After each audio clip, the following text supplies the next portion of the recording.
Daniel, we're recording. We are live. So, hey guys, welcome to the first episode of Rees Frame 2026. It's been a little while since I've done an episode, actually. I don't think I've done one of these since October. So, this evening I am joined by Matt Dean, who is the director of AT Superstore, Matt. One of the co-founders, yeah. Co-founder, and my good friend, I'm going to call her good friend now, Dr. Helen Ross, because we've worked together quite a lot. And we are going to talk primarily about the Think Differently conference, but we're also going to talk about kind of SEND in general. So just for people who don't know who these people are, I will start by introducing myself. I'm Jo. I am the founder of Dyslexic Life with Jo Rees, advocating for people with dyslexia in everyday life and in education. Matt, tell us a little bit about you and what you do. Okay, so I'm Matt Dean. I'm one of the co-founders of AT Superstore. We are an online e-commerce marketplace for all things assistive technology. Cool, amazing. And Dr. Helen Ross, tell us a little bit about you.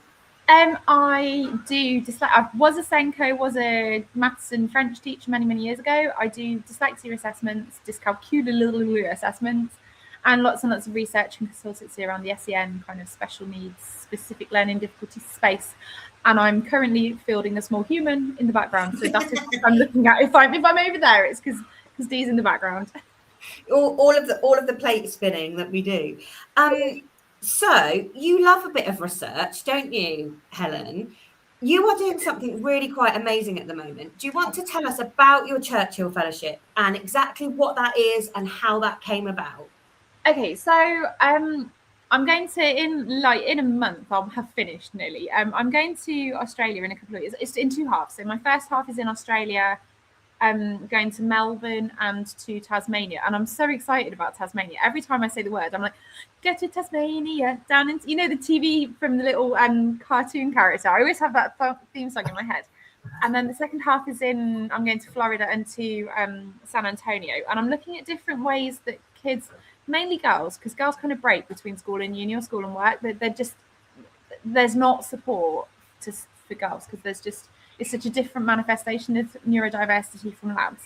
So there's some very different ways and places and people that are doing brilliant work in these areas to support kids sort of between school and the next thing. So I'm going to go and talk to people. In Melbourne, I'm going to a school from your friend's brother has set me up, which has been really kind. I'm going to see the most wonderful lady called Shay Whistle, Dr. Shay Whistle, who does brilliant work. I'm going to speak to the boss person of Tasmania University. That's terrifying and exciting. There's some charities, there's people from government, like people have been so forthcoming. And then in Florida, I'm going to do sort of more, it's just taking good practice and working out what I can like bring back to the UK. And I've got a few little kind of brain farts growing, but it's making sure they're informed brain farts that actually are usable, sustainable, kind of scalable and all the rest of it. So yeah, that's the plan at the moment. So what is a Churchill Fellowship, Helen? Broadly, it's a travel grant. And it's a very prestigious organisation that supports you through the process of putting together a project, refining the project. They set you up with kind of connections in part as well. I think it probably depends. The amount of support they give you probably depends on you as a person. I'm fairly like, I just get on with it because I'm that person. I've done lots of projects. I've done research before. But absolutely, and the beauty of this program is that absolutely anybody can apply for it. It's not an academic project. And I think that's really important because academic work has its place. But actually lived experience, like real people, not that unis aren't real people, but like people in the field doing stuff in whatever area. Because again, it's about literally anything. There's somebody looking at forced marriage, or like toxic marriage for older people around wills and stuff like that. There's somebody looking at interesting. Genuinely, it's a whole hodgepodge. And the organisation kind of pays for you. We don't earn money from it, but we're cost covered. Yeah. And it's just a massive privilege because it's a really prestigious organisation, and it's kind of like Fight Club. Like you know about it, you talk about it, but like nobody talks about it. It's lovely. It's a really lovely community of people who are doing stuff. I can't wait to hear everything that you've learned. Matt, this wasn't actually on the list of questions I sent you, but what's your interest in kind of SEND and special educational needs? Or are you just more about inclusive education in general? Oh, blimey, that's put me on the spot now, isn't it? Sorry. No. I mean, in terms of sort of assistive technology and stuff, I've sort of been within this sort of space for probably 15, 20 years. One of the big things and stuff I think I've seen over that is predominantly I've always been in that higher education, further education sector, especially around things like disabled students allowance. But one of the big things that we've sort of always commented on is the fact that, you know, at sort of primary, secondary school, and I've had this conversation with my mother, who used to be a primary school head, around sort of whole provision and stuff in terms of, you know, what's available, what's not available, how much education is there in terms of, you know, I'm acutely aware of the pressure that educators are under in terms of what they need to be doing on a daily basis and things like that. And I think that's sort of where, you know, it's triggered that sort of, you know, wanting to look more into, and I think we see it very much as us being educated as well in terms of understanding. Because I think that helps us to then go, oh, actually, that's quite interesting. You know, and a lot of the time we're going off saying, actually, oh, this might be ideal, or that might be ideal, because that's the way that I think we sort of always wanted to sort of drive that tech side of it. It is going by, you know, what are the problems that schools and educators are encountering, and how do we help them with that knowledge base that we've grown, and how can we impart that as much as they can impart their knowledge base on us. Cool.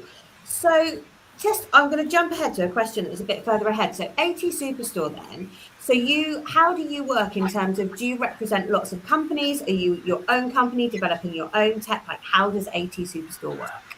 So AT Superstore was the brainchild, the co-founder Anthony and stuff, where we were actually at an event in America, and we're looking around thinking, there's all this great tech and there's all these great opportunities. How do we get that in front of as many people and stuff as we can with various different products? So we don't have our own product.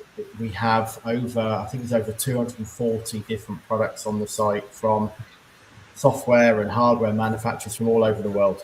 And what we wanted to create was a place for individuals to go and to find the right solution for them, or to have options on what might be the right solution from them. And partly that was through talking to schools and talking to educators and talking to some of these great tech companies out there as to, you know, what were the problems that they were solving? How did we get that to a wider audience? And we've sort of always gone on the basis that if we can provide a solution for one person, then actually the concept and the site has done what it needs to do. And that's really what we tried to build with it. I love that. And actually that brings us on really nicely. So the Think Differently conference that we are collaborating over and doing in partnership on February the 26th, Dr. Helen Ross is one of our speakers. It's called Think Differently. And when we were coming up with the name, because it's for different thinkers, neurodivergent people that potentially think differently, but it's also that other layer of thinking differently about how we support our learners with, let's be honest, a curriculum that isn't always fit for purpose, really limited budgets and resources. Like, how can we support our learners now, this minute? So this conference is going to be really powerful, because what I've tried to do is source speakers that I know, having worked in school, I know kind of where the pinch points are, if you like. But I think it's going to be a great opportunity for AT Superstore and the exhibitors that are coming also to kind of almost do a bit of research on the ground to find out what the needs are.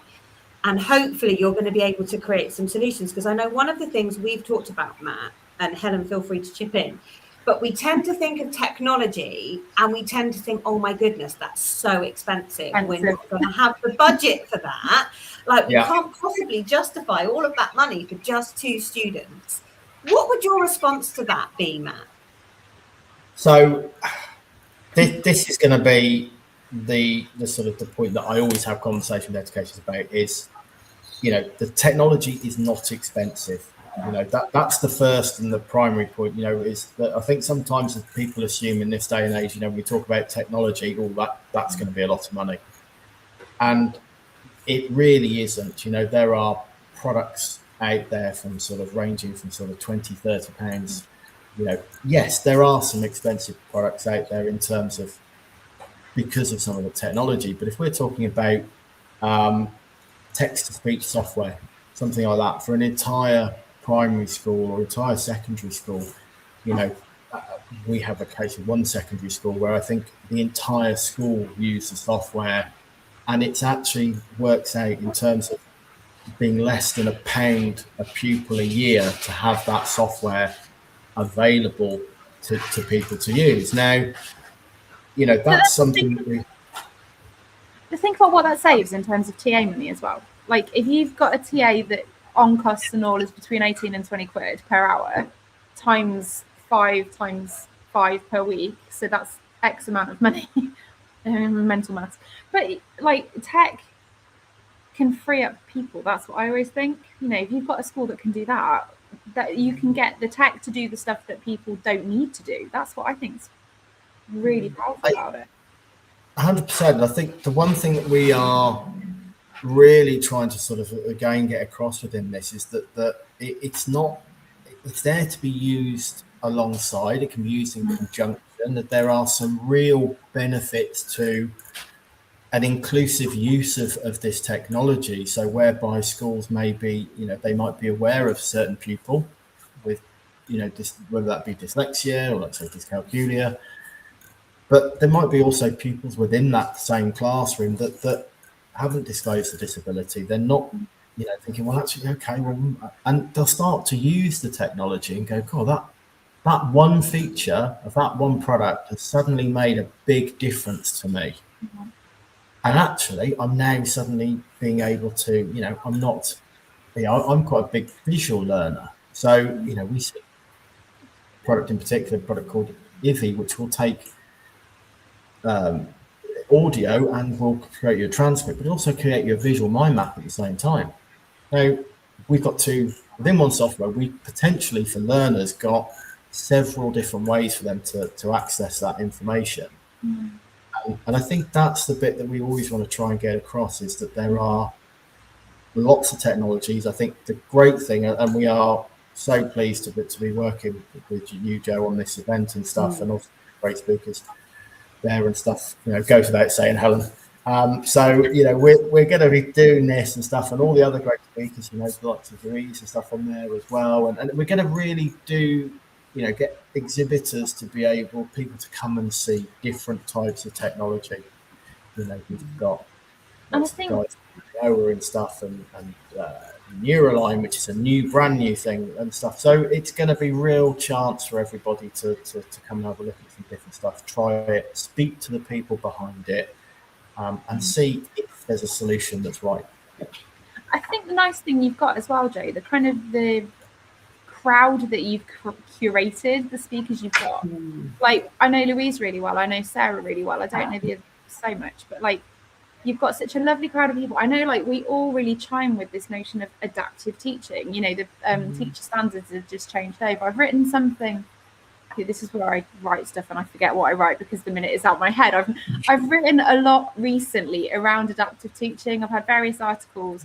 Oh, I've got to check what it's up. So, like, I've had in the last year or so a shed load of stuff around some work I did on adaptive teaching and kind of universal design and all the rest of it. And because it's so of the moment. The Republic of Ireland around Limerick particularly have got brilliant work on this. But if one normalizes normalize a bit of it, it's a problematic word, but if it's just, we've got lots of different ways we record stuff, we do stuff differently depending on who we are and how we learn in class. So whether I don't know, you might stand up because fidgeting while you're working is easier, or you might find it easier to sit on the floor and have a beanbag for your could beanbag dinner tray for your computer like I do currently.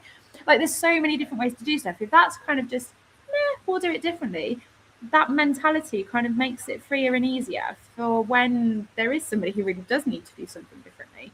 Because it's just, Peter does it like that, Jenny does it like that, Jeff does this. There's just and it's so inclusive because nobody is phased by somebody doing stuff differently. And absolutely. And I think this is where tech is really, really just invaluable. And training is important as well. It's why we do loads of training stuff, and we do various bits and bobs across the year, don't we, Jo? Like we are always training people. Yeah. Like it's an ethical, philosophical journey, and schools are starting to get there. But anything we can do, and I think this conference is going to really equip people, because what Louise does is wonderful. What Sarah does is wonderful. They both do writing, reading, literacy, but so differently. And I should probably say what the structure of the day looks like, shouldn't I? So we've got you're starting off. Well, actually, I'm starting off. Yeah, you're going first. I'm not going first. About why we need to be educating educators, like that. Educators need the space to get out of classrooms and to be inspired and to suss out. And the reason why I've got 5 speakers, including me, and we've got 8 exhibitors. We would have more exhibitors, but we haven't got space for more than that. Is that I want there to be something for everybody. And I think that was one of the things that was so powerful about the Isle of Wight conference, was not every talk was necessarily relevant to everybody in the room, but there was something for everybody. So I'm going to be starting off talking about why it's really important that we educate ourselves on thinking differently. Then you are speaking, Helen, about the new definition of dyslexia, which is really relevant at the moment, and what that looks like in the classroom and in real life. Then we've got Dr. Sarah Mosley talking to us about reading, breaking down barriers for reading so that reading and literacy skill doesn't become a barrier for learners.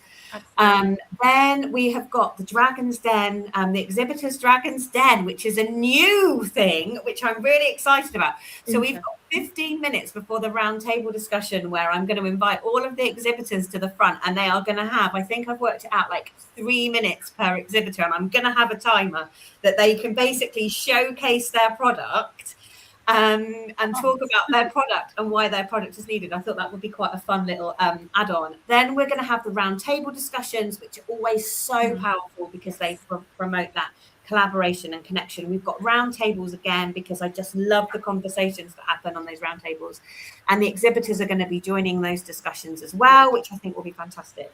Then we've got a nice lunch. Then we've got Louise Selby, who is the founder of Morph Mastery and the Morph Mastery Queen, but she's actually going to be talking about the importance of evidence-based intervention and getting intervention out of corridors and back into the classroom. So that's going to be great. And then finishing the day, we've got Mark Loveday from Fruin College, Specialist Dyslexic School, who is going to be sharing the importance of multisensory learning for dyslexics, but actually any neurodivergent people. And then we're finishing the day with a big Q&A. So it's going to be a fantastic day. I'm so excited. So yeah, that is the structure of the day. So why do you think, do you want to go first, Matt? Why do you think educators need to come along to this conference? Well, I mean, I think you probably said it all so far already with everything that's going on. I mean, I think it's a great opportunity to have all of that information, all of that shared knowledge and stuff available in one place in one day. And I think, to like I say, learn from those great speakers, to share information with peers and stuff as well, in terms of, that round table environment and things like that. And that's something we always try and, advocate with schools, is that, that you probably won't be the first to experience this. There will be somebody that's been through this before. How can we share that information and those experiences and stuff as well, and where, solutions have been found. And again, I think a great opportunity to come and meet some of those tech companies that maybe people aren't aware of and are out there and stuff, and a real great chance to do that as well. Yeah. Go on then, Helen. No, I think the same. I think what's nice, any conference is like pressing pause on work almost. And you know that your email box is still growing. And you know that if you're a Senko particularly, you're going to go back to school and there'll be something you've got to deal with. But for that day where you're not in your setting, it's a safe space as well, I think, because sometimes you want to go somewhere and you might just go bah, because you've got something that's really burning kind of and that you really need to address. And having a space where you've got a whole different range of people. And Bath is a small city. Most people know each other to some extent. But like mostly it's positive, because it's only sort of, I've biked past Bellbrook House and I've sat outside it in traffic jams so many times going, I really want to go there. It's pretty. I'm not biking there this week. I'm not. I will be knackered from being in Australia. But like, it's a beautiful setting to have a safe space to share good practice, to share, commiserate if people need to. And I think the point Matt made about the tech companies you don't know about, you don't, until I started doing bits and bobs with you guys and with other kind of smaller companies and just doing work in the space more of dyslexia. You don't know what there is until you know what there is and you start to engage with it. It's bonkers what there is out there. Yeah. And until you know, it's like Fight Club. You don't know until you know, and then you talk about it and you can't talk about it. So it's a really important space, I think, to just learn and be and let rip if you need to, and laugh and just share. And for me, finding a venue was really important that could have the round tables. I really wanted the round tables. And it's quite a small, intimate event, in as much as I think the limit is 90 people, because I want to really create that connection and that collaboration.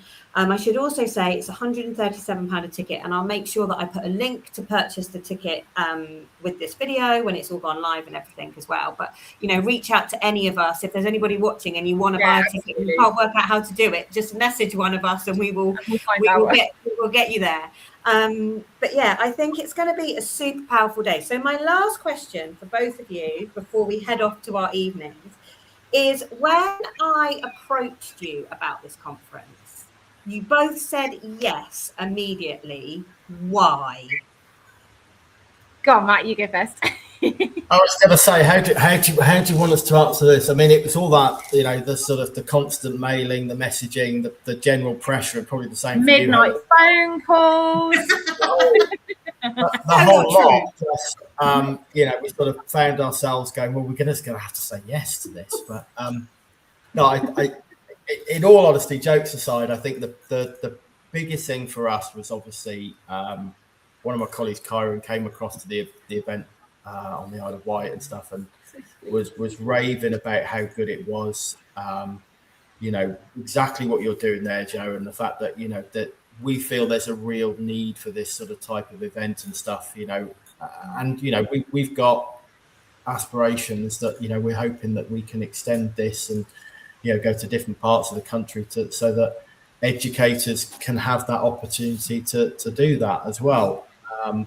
We've also got another little announcement and stuff, which I'm going to sneak in here as well while I've got the chance. So because, we've been limited with the number of exhibitors, I would say there are a huge amount of exhibitors that wanted to come along, which I think is huge testament to you, Joe, in terms of wanting to be there and what you're putting together. One of those exhibitors that wanted to come along was a company called Tau XL, who have a CPD accredited e-learning course on assistive technologies for both education and the primary sector. And they are going to give to those who attend and purchase a ticket and attend the event, they will give them free access to that course so they can go on and do the course and get the CPD certificate at the end, which again, I think is real testimony to what you're putting on and stuff, and the faith that we all have in it being such a good event. That's amazing. How exciting. Right. It's amazing, isn't it? That's maybe a little bit tearful. Helen, why did you say yes, other than the constant nagging, which is a complete lie? Well, I mean, Joe, you're not bad, are you? You're not bad. No, on a serious point, you're a great friend. I love working with you. The reason I love working with you is your integrity. I know that any event you do, will be meaningful, you bring people together. And I think in the sort of build up to it, that was one of the things we talked about. Your skill is bringing people together and curating, and I use that word deliberately, a really positive space for people. And to be part of that is just a massive privilege. Like, why would I not? It's a no-brainer.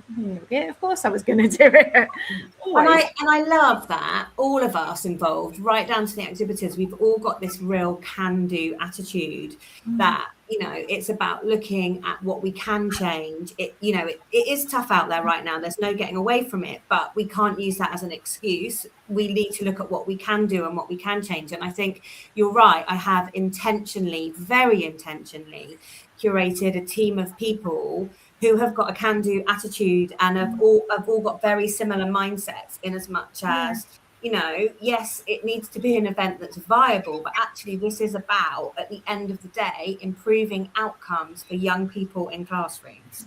That's my passion and my purpose. Like, I want kids in classrooms to fulfill their potential because they're correctly supported and identified, and that underpins, I think, everything all of us do. Yes. So it's going to be an amazing event. So if you haven't bought your ticket yet, you definitely need to be buying one. I think that's it from me, unless you guys have got anything else to say. Thanks for having us. That's all good. Yeah, and we're really looking forward to it. The whole team and stuff behind it. Also, from my point of view, thank you, Jan. Thank the exhibitors that have committed to doing this and stuff as well, because they share those similar values and stuff. You know, they want to be there. They want to be there to support. They want to be there to have those conversations. And I'd say, look, you know, to all the educators out there, you know, come along, come and have those conversations, see what there is to see, and you know, you will not be disappointed. No, it's going to be a great day. Right, have a great evening, guys, and I will speak to you soon. Brilliant. Cheers, Joe. Cheers, Helen. Thank